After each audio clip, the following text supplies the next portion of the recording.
ഇന്ന് ടിയാമ്മയ്ക്ക് ലീവാണ്. അപ്പോൾ ഇന്ന് കുറച്ച് ഗാർഡനിങ് പരിപാടിയൊക്കെ ആയിട്ട് രാവിലെ പുറത്തോട്ട് ഇറങ്ങാം എന്ന് വിചാരിച്ച് രാവിലെ ബ്രേക്ക്ഫാസ്റ്റ് കഴിപ്പിക്കുന്ന സീനാണ് ഇത്. സ്കൂളിൽ പോകുന്നതും കൊണ്ട് ഒരു ദിവസം ലീവ് ഉണ്ടെന്നുണ്ടെങ്കിൽ ആക്ടിവിറ്റീസ് ഇല്ലെന്നുണ്ടെങ്കിൽ ആൾക്ക് ഭയങ്കര ബോറാണ്.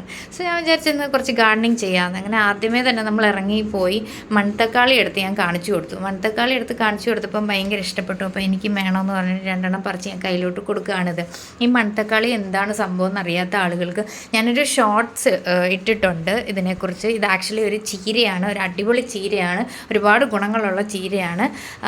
മലയാളികൾക്ക് ഇതിനെക്കുറിച്ച് അറിയാൻ സാധ്യതയില്ല, കാരണം ഒരുപാട് പേര് എന്നോട് ചോദിച്ചിട്ടുണ്ടായിരുന്നു. അതുകൊണ്ട് നിങ്ങൾക്ക് അറിയത്തില്ലെന്നുണ്ടെങ്കിൽ എൻ്റെ ആ വീഡിയോ പോയി കാണുക മറക്കാതെ.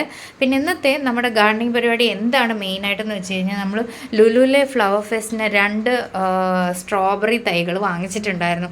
ഇത് നമ്മുടെ ഇവിടുത്തെ ക്ലൈമാറ്റിക് കണ്ടീഷന് പിടിക്കുകയോ ഇല്ലയോ എന്ന് എനിക്കറിയത്തില്ല. പക്ഷെ അവിടുത്തെ ചേട്ടൻ പറഞ്ഞ് കുറച്ച് ചാണകപ്പൊടിയൊക്കെ ഇട്ട് മിക്സ് ചെയ്ത് വെച്ചാൽ മതി, നല്ലപോലെ പിടിച്ചോളും. അതുകൊണ്ട് തന്നെ ഞാൻ ഒരു പഴയ ചട്ടിയിൽ കുറച്ച് മണ്ണിരിപ്പുണ്ടായിരുന്നു. ആ മണ്ണ് ഇങ്ങനെ എടുത്ത് കുറച്ച് വെള്ളം ഒഴിച്ച് കുതിർത്തിട്ട് ഞാൻ ടിയാമ്മയോട് കുത്തി ഇളക്കാൻ വേണ്ടി പറഞ്ഞ് ഞാനൊരു സാധനം കയ്യിലോട്ട് കൊടുത്തിട്ടുണ്ട്. അതാണ് ഈ കാണുന്നത്.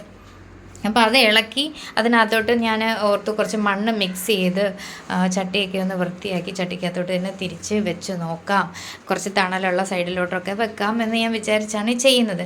പിന്നെ ഞാൻ ഈ ഒരു വീഡിയോയിൽ കൂടെ പറയാൻ ഉദ്ദേശിക്കുന്ന ഒരു കാര്യം എന്ന് വെച്ചാൽ, ഇപ്പോഴത്തെ കാലങ്ങളിൽ നമ്മൾ കുട്ടികളെ മണ്ണ് തൊടിയിപ്പിക്കത്തില്ല, അത് ചെളിയാവും, ഇത് ചെളിയാവും, അത് ചെയ്യാൻ പാടില്ല, അങ്ങനെ പറഞ്ഞ് നമ്മൾ കംപ്ലീറ്റ് വിലക്കാറുണ്ട്. ഇതെന്ത് സംഭവം എന്ന് വെച്ച് കഴിഞ്ഞാൽ, നമുക്കിതിനെക്കുറിച്ചൊരു ഐഡിയ ഉണ്ട്. നമുക്ക് അരിയാണേലും വെജിറ്റബിൾസ് ആണേലും ഫാമിങ് എന്താണെന്നും ഫാമേഴ്സ് എന്താണെന്നും ഉള്ള ഒരു ഐഡിയ നമുക്കുണ്ട്. നമുക്കിത് പറഞ്ഞു തന്നാൽ നമ്മുടെ പേരൻസാണ്. അപ്പം നമ്മൾ നമ്മുടെ അടുത്തൊരു ജനറേഷൻ, നമ്മുടെ കുട്ടികൾക്ക് നമ്മൾ പറഞ്ഞു കൊടുക്കുക എന്നുള്ളത് നമ്മുടെ റെസ്പോൺസിബിലിറ്റിയാണ്.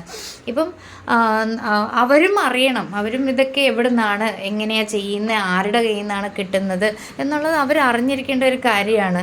നമ്മൾ അടുത്തൊരു ജനറേഷന് നമ്മളിതൊന്ന് ഐട്രേറ്റ് ചെയ്തില്ല എന്നുണ്ടെങ്കിൽ അവരിതൊന്നും അറിയാതെ തന്നെ ആയിപ്പോവും. ഇപ്പോൾ ഒരുപാട് പേരുടെ ജീവിതങ്ങളെന്ന് പറയുന്ന വീടുകളിലല്ല, ഫ്ലാറ്റുകളിലാണ്. അപ്പോൾ അവർക്ക് ഇതിനെക്കുറിച്ചൊന്നും അറിയാനുള്ള സാധ്യതയില്ല. ഗാർഡനിങ്ങോ അല്ലെ അങ്ങനെയുള്ള ഒരു എക്സ്പീരിയൻസ് കിട്ടാൻ സാധ്യതയില്ല. അപ്പോൾ അങ്ങനെയുള്ള കുട്ടികൾക്കും കൂടെ ഞാനൊരു മെസ്സേജായിട്ട് കൊടുക്കാൻ വേണ്ടിയായിട്ട് ഇന്നത്തെ ഒരു ദിവസം ഞാൻ ഈ വീഡിയോ എടുക്കുന്നത്. ടിയാമ്മയ്ക്ക് ആക്ച്വലി ഞാൻ നേച്ചറിനോടൊരു ബോണ്ട് എപ്പോഴും കൊണ്ടുവരാൻ ട്രൈ ചെയ്യാറുണ്ട്.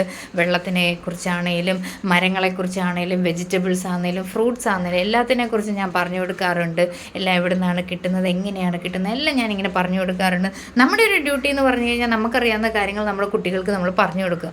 എന്നാലേ അവർക്ക് അടുത്ത അവരുടെ കഴിഞ്ഞുള്ള ഒരു ജനറേഷൻ വരുമ്പോഴത്തേക്ക് ഇതിനെക്കുറിച്ച് അറിയാൻ പറ്റുള്ളൂ. അങ്ങനെ നമ്മൾ എല്ലാം വെച്ചു കഴിഞ്ഞ് ആൾക്ക് കയ്യിലൊരു വെള്ളക്ക കിട്ടി ഹാപ്പിയാണ്.